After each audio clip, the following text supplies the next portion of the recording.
je suis ravie de pouvoir être parmi vous pour faire cette restitution.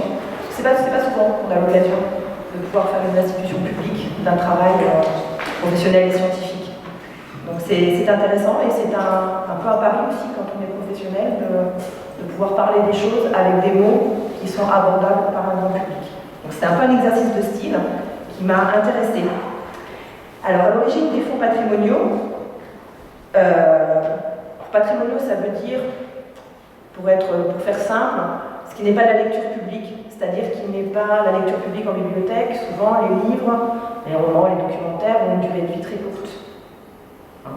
Ça passe parce que les ouvrages sont fragiles, abîmés, ou parce que le contenu passe de l'actualité, et donc on fait beaucoup de désherbage, et donc on est dans le contraire de la conservation. Alors moi je travaille plutôt sur des choses qui sont du domaine de la conservation. Donc en bibliothèque on appelle ça les fonds patrimoniaux. Donc à l'origine des fonds patrimoniaux, il y a souvent une histoire d'homme et de passion. Et c'est bien le cas dans les fonds patrimoniaux des Hautes-Alpes sur lesquels j'ai été amenée à travailler. J'y ai découvert des fonds et des hommes. J'ai découvert des fonds et des hommes au cours de ce périple que j'ai eu la chance de faire dans les Hautes-Alpes. Moi, la bibliothécaire normande, qui n'était jamais venue dans ce département. Donc, belle découverte de paysages, de personnages.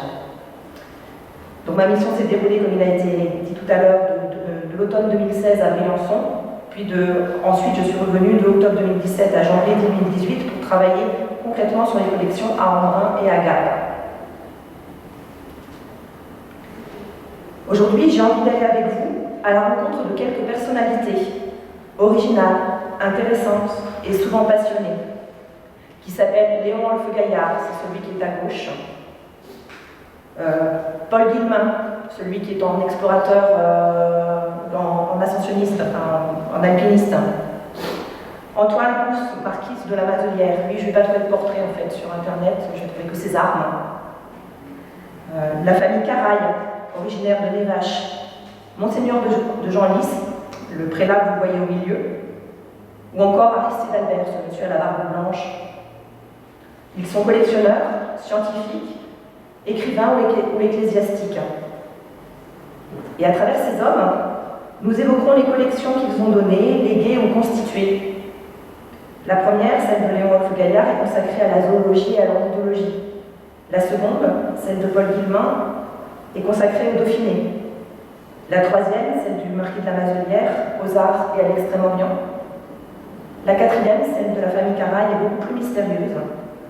Et les deux dernières sont des bibliothèques destinées à des ecclésiastiques ou au grand public. Donc nous allons refaire ensemble ce voyage de Gap à Briançon en passant par Embrun.